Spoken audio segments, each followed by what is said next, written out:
صراط الذين أنعمت عليهم غير المغضوب عليهم ولا الضالين رب اغفر لي ولوالدي وللمؤمنين آمين بسم الله الرحمن الرحيم الحمد لله رب العالمين اللهم صل وسلم على سيدنا محمد وعلى آل سيدنا محمد أما بعد فقال الشيخ المؤلف رحمه الله تعالى وأدام النفع به وببركات علومه وبكم في الدين والدارين آمين قال الحاكم أبو أحمد ولما أدرج النبي صلى الله عليه وسلم في أكفانه وضع على سريره على شفير المقبرة ثم دخل الناس أرسالا يصلون فوجا فوجا لا يؤمهم أحد فأولهم صلاة عليه العباس ثم بنو هاشم ثم المهاجرون ثم الأنصار ثم سائر الناس فلما فرغ الرجال دخل الصبيان ثم النساء ثم حفر أبو طلحة رضي الله عنه لحد رسول الله صلى الله عليه وسلم في موضع فراشه حيث قبض عملا بقوله ما هلك أي مات نبي قط إلا يدفن حيث تقبض روحه والله أعلم بالصواب. Jamaah, kita lanjutkan kajian kitab An-Nurul Mubin fi mahabbati sayyidil mursalin pada bagian tentang kematian baginda Rasulullah sallallahu alaihi wasallam. Setelah pertemuan sebelumnya menceritakan tentang kelahiran baginda Rasulullah sallallahu alaihi wasallam supaya kita mendapatkan keberkahan dan Allah tambahkan kecintaan di dalam hati kita kepada baginda Rasulullah. Dan semoga Allah berikan kita kelak mendapatkan syafaatul uzma dari baginda Rasulullah. Kita baca salatan kamilah 3 kali.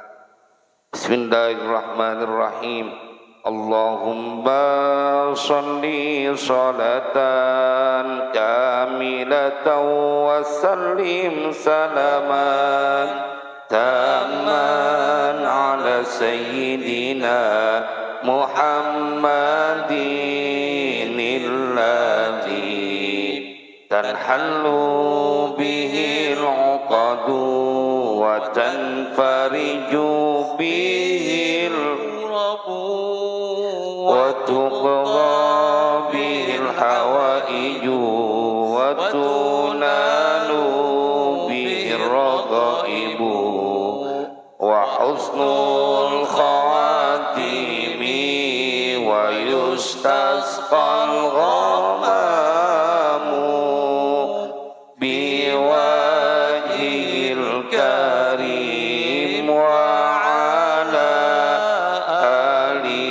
وصحبه في كل لمحة ونفس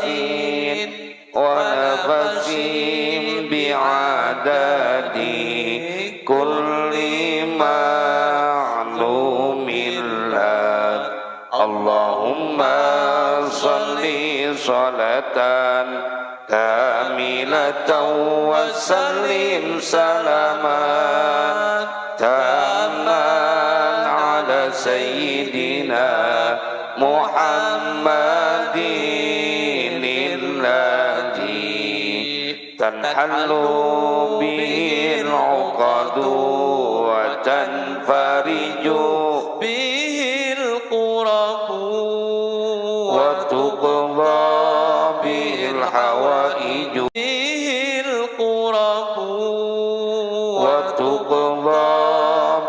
الحوائج وتنال به الرغائب وحسن الخواتم ويستسقى الغمام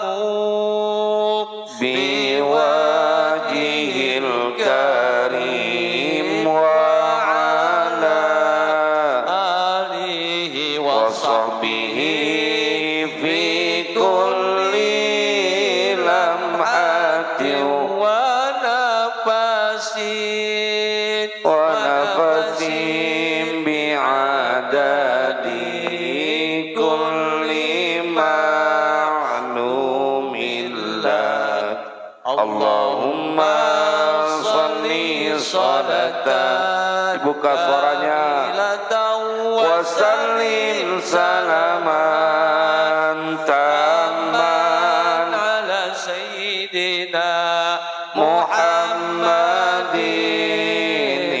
alladhi tanhallu bihil uqadu wa tanfariju ya Rasulullah bil qurabu ya wa Habiballah tuqda bihil hawaiju wa tunalu ya bihil Safiyallah raqaibu wa husnul khatimi wa yustasqal ghamamu biwajhil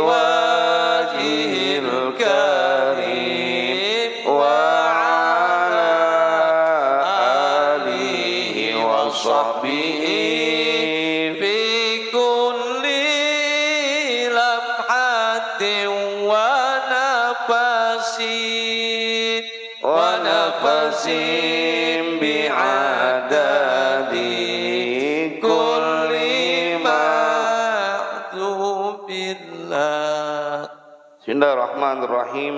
Qala al-hakimu Abu Ahmad telah berkata siapa hakim, Imam Hakim Abu Ahmad,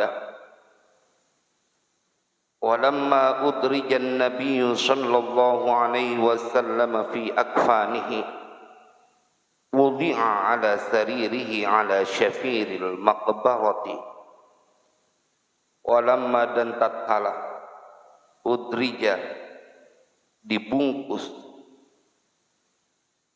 siapa Nabi sallallahu alaihi wasallam, Nabi sallallahu alaihi wasallam fi akfanihi dalam kafan-kafannya Nabi. Manusia paling mulia harus melewati tahapan badan mulia beliau harus dibungkus dengan kain kafan. Manusia yang tidak ada satupun yang bisa mengungguli kedudukannya harus juga tetap merasakan berada dalam lipatan-lipatan dari kain kafan. Karena adroja artinya melipat. Jadi udrija ya dilipat, dibungkus kalau bahasa kita. Nah, badan kita nanti pada waktunya dibungkus, Bang. Badan kita yang suka pakai baju cakep, yang suka pakai pakaian yang membuat kita merasa bangga, pada waktunya akan dilepaskan semuanya dan digantikan dengan kain kafan. Karena Nabi Muhammad juga diperlakukan seperti itu, apalagi kita. Dan Imam Ghazali menceritakan panjang dalam kitab Ihya-nya prosesi pada saat detik-detik kematian baginda Rasulullah sampai kemudian dikuburkan. Dan begitu bergemuruh kota Madinah. Ibnu Mas'ud beliau sampai bercerita, tatkala aku masuk menemui baginda Rasulullah, Nabi kemudian menyambut, marhaban bikum, hayyakumullah. Dan kata Ibnu Mas'ud, aku melihat kedua mata Nabi mengalirkan air mata. Jadi karena kasihan dengan umatnya, sehingga begitu Jibril turun, yang ditanya oleh Nabi, ya Jibril, man li ummati ba'di. Wahai Jibril, siapa nanti yang akan menjadi orang yang akan menjaga umatku setelahku? Jadi pada saat beliau merasakan sakaratul maut yang sampai diceritakan keluar keringat sebesar biji jagung dari kening baginda Rasulullah. Makanya dijadiin tanda. Kalau engkau melihat ada orang yang merasakan sakaratul maut sampai keluar dia keringat di dahinya sebesar biji jagung, maka ketahuilah orang itu sedang mendapatkan apa yang disebut husnul khatimah. Oh, kalau Nabi sampai minta diambilkan air, kemudian dibasuh, dicelupkan tangannya, dibasuh wajahnya.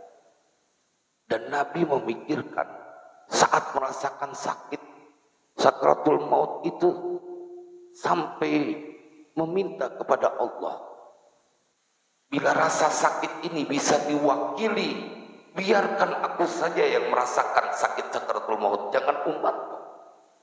Ya Rabb, begitu pesona akhlak baginda Rasulullah SAW yang menginginkan, saya ingin yakinkan beliau menginginkan banyak kebaikan kepada kita. Mudah-mudahan bacaan salawat kita tadi menjadi sebuah bukti cinta kita kepada baginda Rasulullah. Enggak bakal jadi susah kalau engkau demen selawat. Saya kemarin diceritakan, ini kisah nyata, orangnya masih hidup. Itu baca sholawat Ustaz Mahfud sampai dia baca sholawat 60.000 kali. Loh, 9 jam baca sholawat 60.000 kali, 9 jam dia nggak bangun. Kayak apa cintanya kepada baginda Rasulullah? Walaupun sholawat yang pendek itu, sholawat Jibril sallallahu alaihi Muhammad sallallahu alaihi wasallam 60.000 kali ya akhi dia baca sholawat. Tapi memang ada sebabnya. Karena beliau punya penyakit gula yang sampai kakinya bolong. Apa kakinya ke atas bolong. Udah gak bisa ada harapan sembuh rapat lagi. Tapi dia baca sholawat itu. Dan gampang bagi Allah ditumbuhkan lagi daging di telapak kakinya sehingga dia bisa berjalan. Baca sholawat cuman 60.000 kali 9 jam. Yang saya hitung sebenarnya bisa 6 jam. Karena sallallahu alaihi Muhammad sallallahu alaihi wasallam singkat.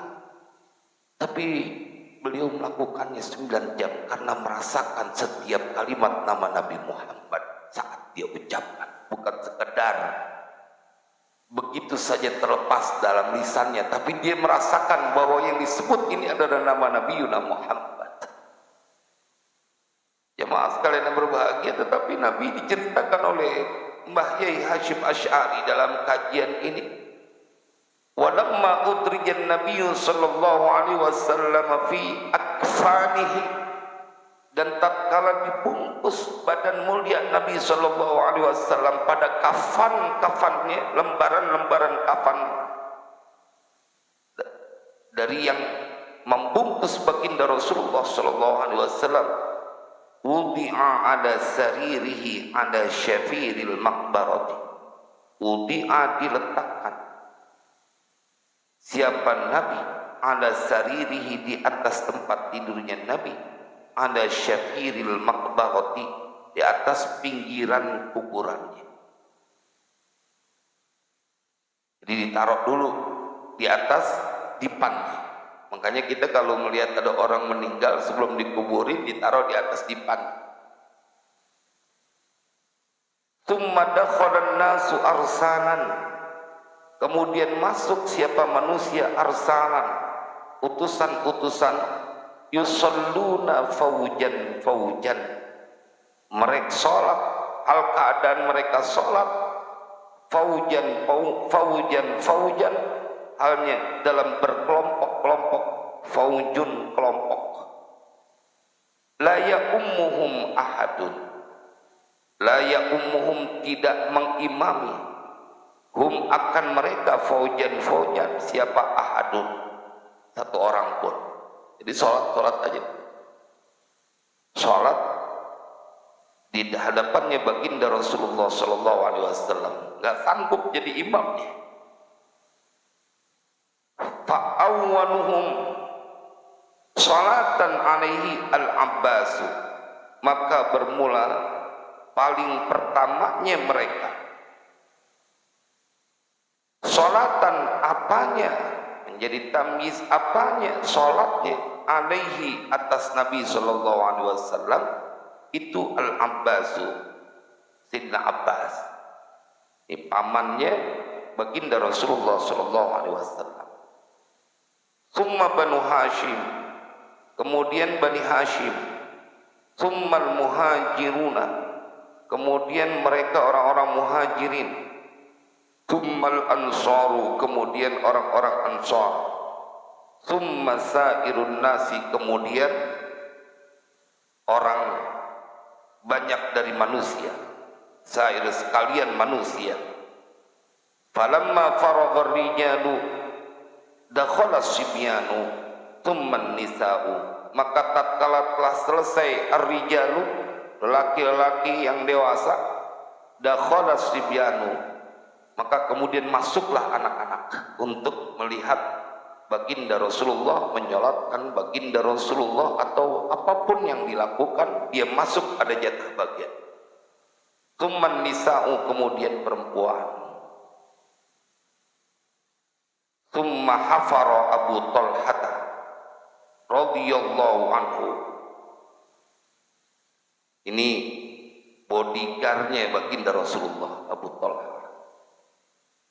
Orang yang berkali-kali pasang badan demi untuk menjaga baginda Rasulullah, Abu Talhah. Karena memang ini jagoan, badannya gede tinggi, menjaga baginda Rasulullah. Hafara Abu Talhah radhiyallahu anhu, kemudian menggali kuburan menggali siapa Abu Talhah anhu radhiyallahu anhu lahda Rasulillah, lahatnya bagian yang depan itu, fi maudhi'i firashi, di tempat letak tempat tidurnya Nabi sallallahu alaihi wasallam, haitsu qubido, di mana dicabut ruhnya Nabi sallallahu alaihi wasallam. Jadi dikuburin di kamar. Amalan, karena mengamalkan biqaulihi, dengan sabda Nabi sallallahu alaihi wasallam. Jadi sebelum Nabi meninggal, Nabi bersabda menceritakan tentang nabi-nabi terdahulu yang kemudian ini dijadikan oleh sahabat, Nabi kudu dikuburkan di kamar beliau. Mahalaka aimata, tidaklah binasa, artinya mati, siapa nabiyyun qad, nabi satu pun, illa yudfanu, kecuali dikuburkan siapa nabi, haitsu tuqbatu ruhuhu, di mana dicabutnya apa ruhnya.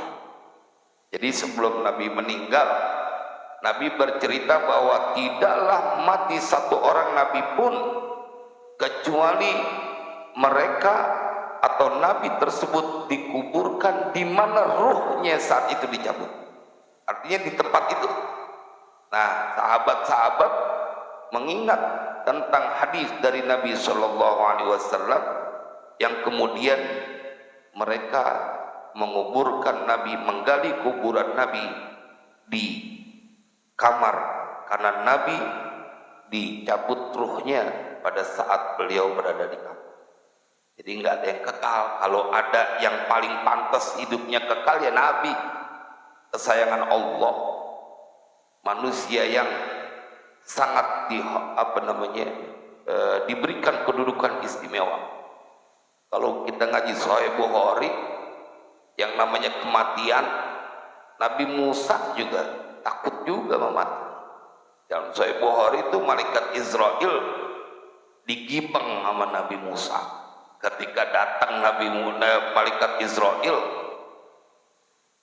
kemudian ditanya, apa yang kau ingin lakukan? Aku ingin mencabut ruhmu. Nah, dipukul pas matanya sampai copot. Kalau dalam Sahih Bukhari, Nabi Musa segitu punya kemampuan, malaikat Israel sampai digibeng sama dia. Tapi pengen banget jadi umatnya Nabi Muhammad.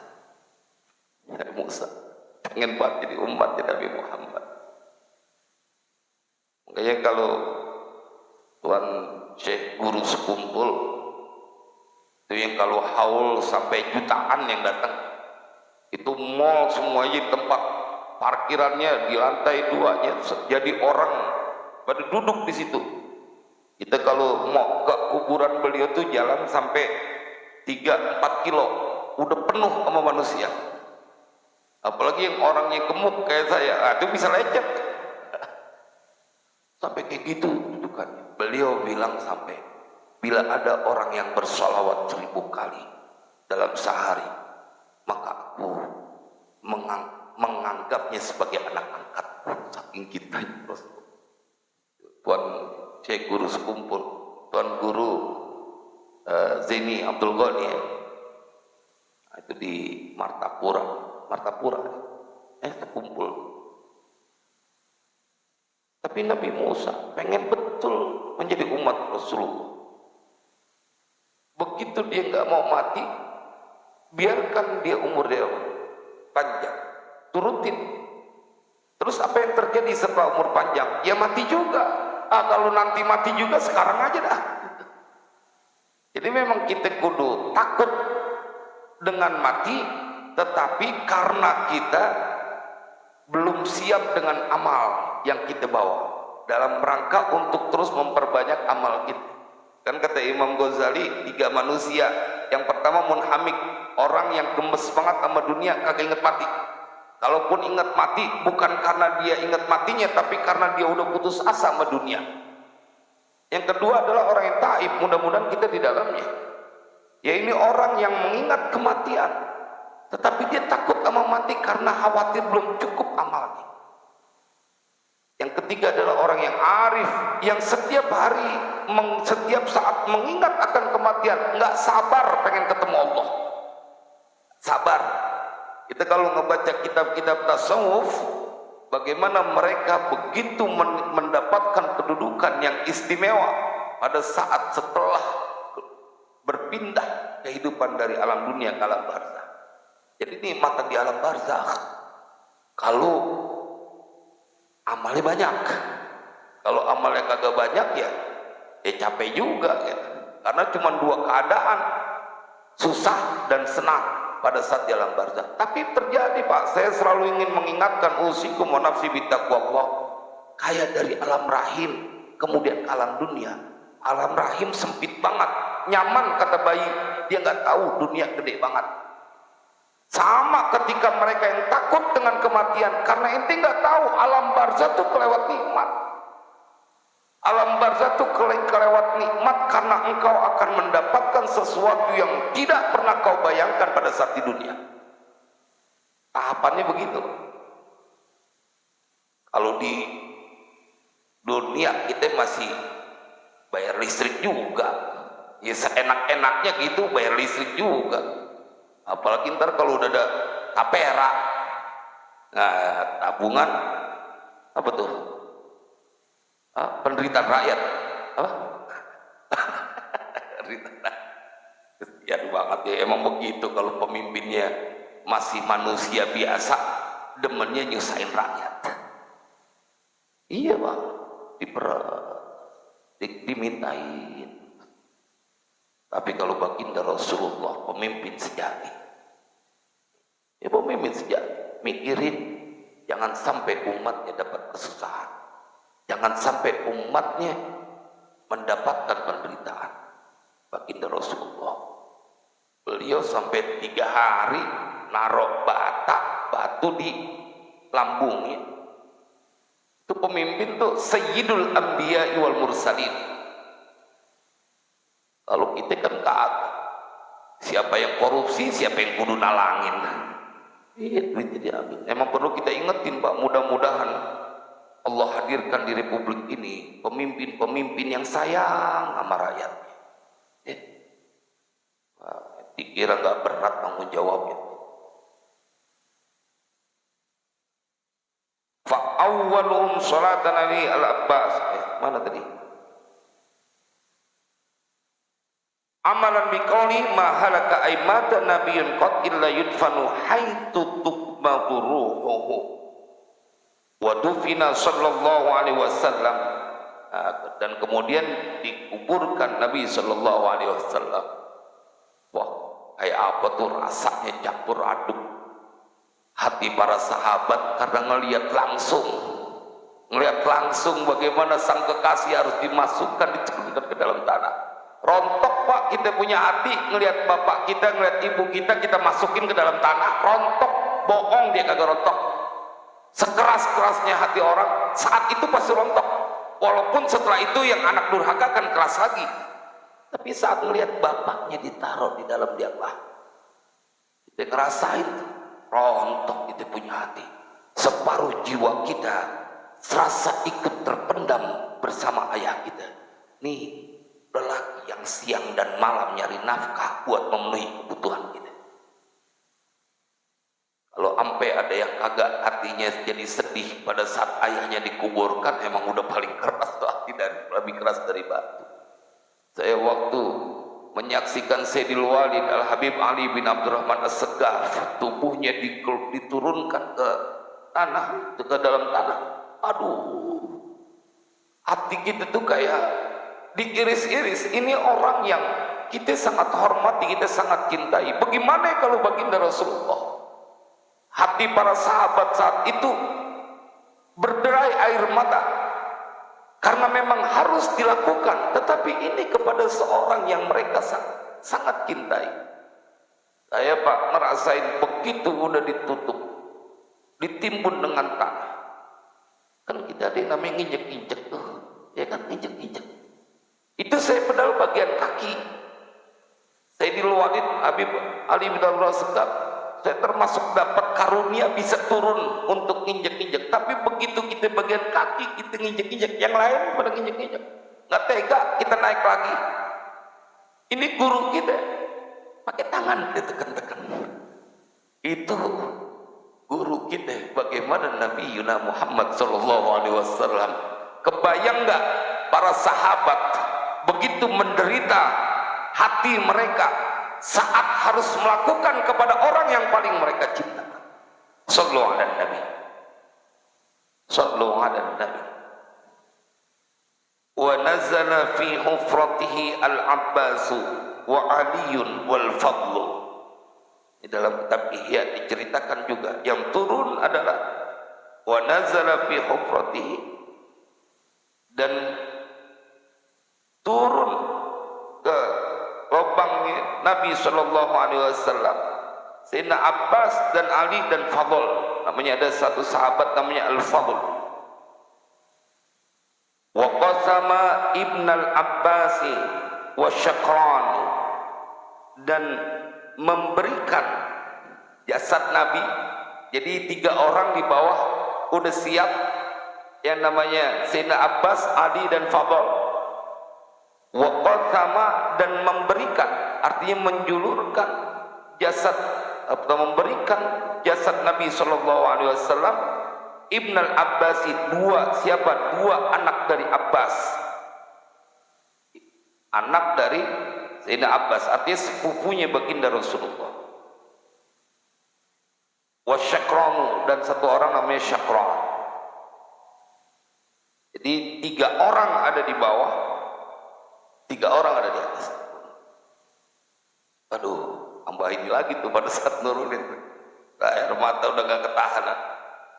Dan itu juga akan terjadi Pak, pada waktunya badan kita juga diturunin. Anak kita boleh jadi nanggapin di bawah, anak kita nanggapin, ini bapak gue nih, boleh jadi mantu kita, boleh jadi saudara kita. Badan kita diturunin, ente kudu masuk ke dalam tanah. Allahumma arzuqna husnal khatimah. Allahumma inna na'udzubika min adabil qabr.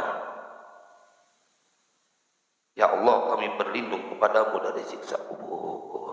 Dirian.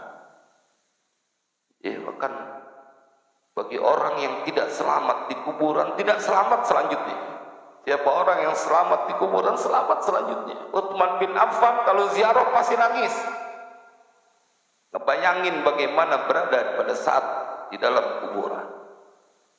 Memang kadang-kadang salafun saleh menjadikan itu sebagai shock terapi. Jadi di pinggir rumahnya dia gali ukuran kuburan dia, udah digali. Kalau lagi hatinya malas beribadah, lagi keras, Dia turun ke dalam kuburan itu biar diingetin ente bakalan di sini. Jadi mengkondisikan diri dia sebagai terapi supaya ingat bahwa bakalan mati. Kan yang bikin orang kagak ngaso bikin dosa karena dia nganggap sepele urusan mati. Padahal Nabi SAW saat sakaratul maut merasakan juga rasa sakit. Makanya ada doa, Allahumma hawwin alaina fi sakaratil maut.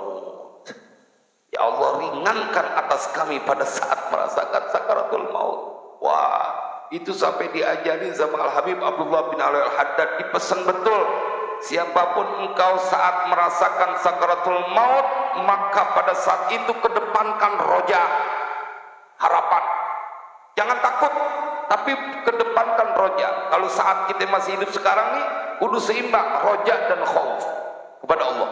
Tapi kalau ngerasain sakaratul maut, ingetin, kata Habib Abdullah bin Al-Haddad, ente lupain takut sama Allah, ente kudu kedepankan roja, berharap kasih sayang dari Allah.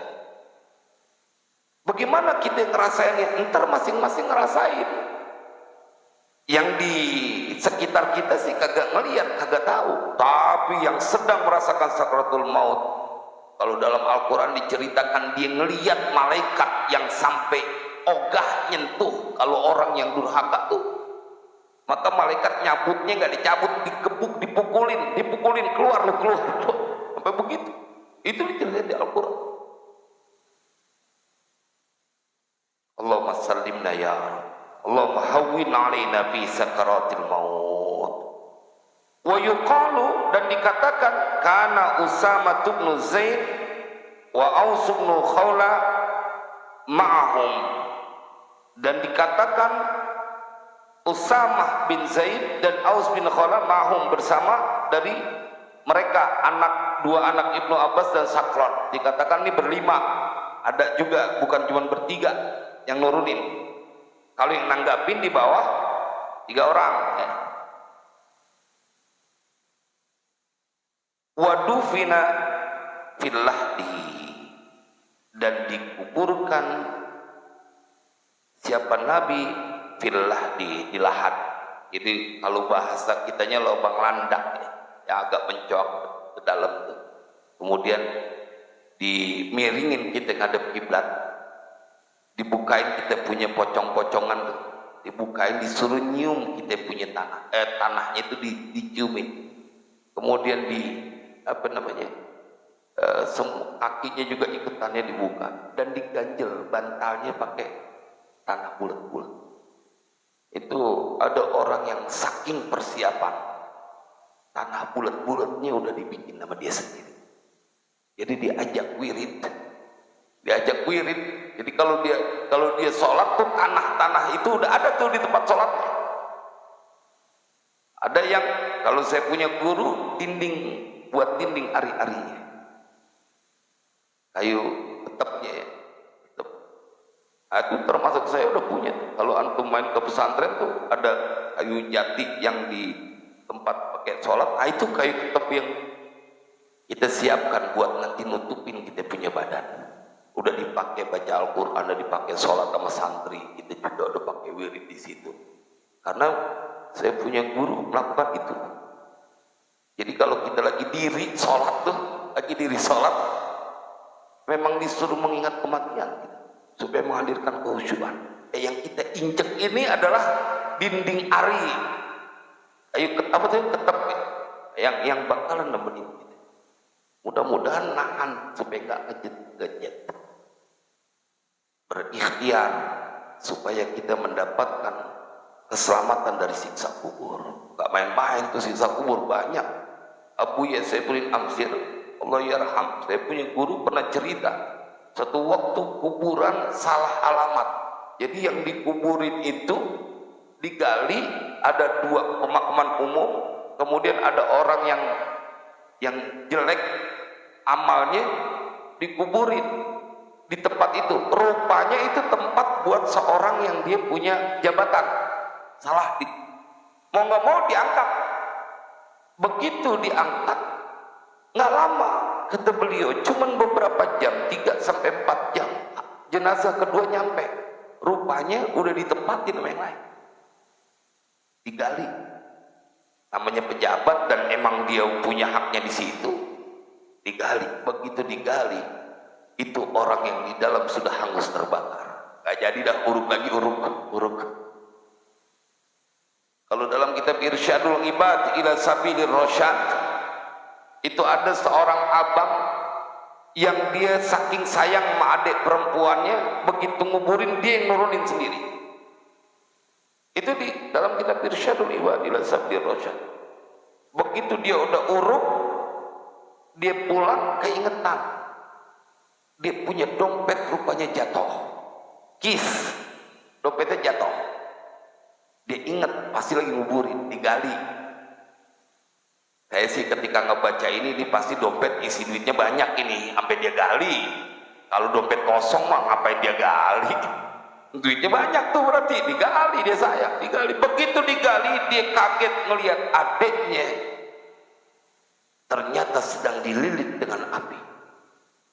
Dia tarik naluri seorang abang, nggak tega ngelihat anak adiknya dibakar. Dia tarik tangannya kebakar, dia nyerah, ditutup. Yang penting dia udah berusaha menunjukkan kasih sayang. Dia tanya ke ibunya, apa yang terjadi dengan adiknya? Ini adikmu selalu menunda-nunda waktu sholat, melaksanakan sholat. Bukannya ninggalin sholat, bukan. Menunda-nunda waktu sholat. Ya mungkin nundanya sampai habis banget kali. Begitu rakaat kedua langsung adzan asar gitu kan, kayak gitu. Karena secara fikih selagi masih ada di waktunya dia masih melaksanakan sholat. Cuman kan ada orang yang nunda karena memang keadaan, ada orang yang nunda karena ngentengin tuh sholat. Waliyadzubillah. Wa dufina fil lahdi wa buniya ala qabrihi sallallahu alaihi wasallam al-labinu, dan dibangun atas kuburan Nabi sallallahu alaihi wasallam al-labinu, batu bata merah. Yuqalu innaha tis'atu labinatin, dikatakan bahwa batunya itu 9 buah batu bata. Summa ahalut turaba, kemudian menaburkan siapa mereka at-turaba akan tanah. Jadi kalau saya ngebayangin tuh disusun batu kemudian ditutup lagi dengan tanah. Wa ju'ila qabruhu sallallahu alaihi wasallam musattahan, dan dijadikan kuburan Nabi sallallahu alaihi wasallam musattahan, rata. Nah, kenapa kemudian di Indonesia ada kunjungannya? Nah, ini pertama sebuah budaya yang tidak melanggar syariat, karena itu buat tanda. Kalau nggak begitu, rata kebingungan ntar nyarinya pada saat ziarah. Jadi itu nggak ada masalah. Walaupun di sebagian tempat lain, cuman kayak di Mekah cuman ditaruh batu doang nggak dinamain. Itu tidak, selagi tidak melanggar syariat maka budaya itu diperbolehkan. Kayak kita maulid itu kan budaya, nggak melanggar syariat. Yang namanya budaya isinya karena tahlil, bacaan maulid, sejarah Nabi, cuman sejarah Nabinya pakai bahasa Arab, dengan bacaan Barzanji atau Syarhul Anam. Itu kan sejarah Nabi karena pakai bahasa Arab. Musattahan wa rusya alaihil ma'u rasyan, dan disiramkan atas kuburan Nabi apa al-ma'u, air, rasyan, dengan penyiraman. Jadi disiram. Ya biar kalau kuburan Nabi udah pasti aman, karena yang di dalamnya, yang jasadnya tidak akan pernah hancur, utuh jasad Nabi. Itu jangan kata jasad Nabi yang begitu mulia. Sering kita dengar berita ada orang yang dia gara-gara ngajarin anak-anak ngaji udah 16 tahun, begitu dipindahin ke Lagusur masih utuh, kain kafannya masih utuh, orang masih utuh. Di daerah Parung Yang cerita Sayyidil Walid, dan yang bercerita ke Sayyidil Walid orang yang saya sangat kenal, karena anak beliau dulu teman saya mondok, seorang kiai juga di daerah Parung. Itu memang di pesantren dia. Jadi ada orang yang dia sepasang suami istri, yang dia kerjaannya ngajarin anak kecil baca Al-Quran. Nah, ada seorang preman tobat yang kerjaannya gelar tikar buat orang pada ngaji, padahal dulu preman, tapi dia kemudian tobat ngedampingin itu, dia gelar tikar, dia melayani itu dua orang suami istri yang dia ngajarin ngaji anak kecil. Itu dikuburin begitu karena waktu itu ada sumbangan dari luar negeri pengen bangun masjid. Nah, kalau dari luar negeri kan bangun masjid dia kagak terima ada kuburan di depannya. Karena pengen bangun masjid akhirnya diangkat, dipindahin. Tiga-tiganya masih utuh badan. Sallallahu alaihi wasallam. Mudah-mudahan kita mendapatkan karunia itu juga. Artinya udah pasti dipelihara oleh Allah sampai tanah, binatang tanah nggak mau nyentuh, saking dijagainnya oleh Allah Jalla Jalaluhu.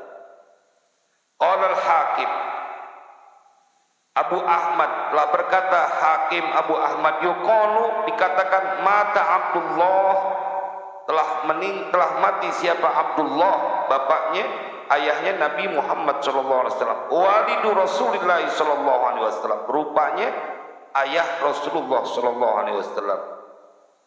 Wali Rasulullah SAW thamaniyatun wa ishruna syahran. Dan Nabi SAW, Rasulullah saat itu, dan itu bagi Rasulullah SAW thamaniyatun wa ishruna syahran, bermula 28 bulan. Jadi ini ada pendapat ayahnya meninggal, beliau udah terlahirkan umurnya 28 bulan. Ini pendapat pertama. Pendapat kedua, wakila tis'atu ashhur. Pendapat kedua, pada saat bapaknya meninggal, Abdullah, Nabi berusia 9 bulan. Udah lahir tapi. Wakila sab'atu ashhur, dan dikatakan 7 bulan. Di luar. Wakila syahroni, dan dikatakan Nabi umurnya 2 bulan. Wakila mata wa huwa hamlun, dan dikatakan ada pendapat bahwa meninggal mati siapa? Abdullah, ayahnya Nabi, wa huwa sallallahu alaihi wasallam hamlun, dan hal keadaan Nabi hamlun, pasti dalam kandungan. Ini yang kita yakini. Tapi Mbah Hashim ingin menceritakan ada pendapat kayak begini. Wa tufiya bil Madinah, dan diwafatkan di kota Madinah, inda akhwanihi, di sisi akhwalihi, paman-pamannya. Kalau paman dari jalur ibu, kholun namanya. Kalau dari jalur bapak, amun. Jadi kalau kita punya adik ibu kita, nah itu laki namanya kholun.